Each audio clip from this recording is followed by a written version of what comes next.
If you're waiting for home prices to come down before you purchase a house, this is going to surprise you. Person A buys the home today, $500,000 at an interest rate of 5.625%.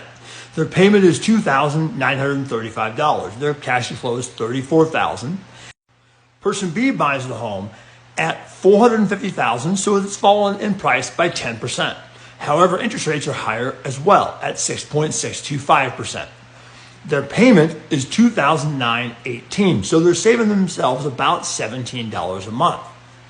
Their cash to close is a little less at $31,000. However, when you compare that over 5 years, the principal pay down for person A, meaning the amount that they've put towards principal, is greater because their interest rate's less. Their balance remaining is a little bit higher, but their total interest that they've spent over that period of time has also been less. So the net savings for person A, having bought now, even if prices are a little higher, is $5,300 in the first 5 years.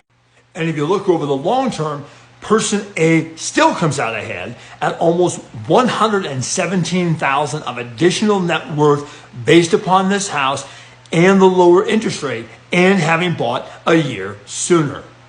We've not even included the additional costs that come with person B staying in an apartment for another year, all the wasted money in rent.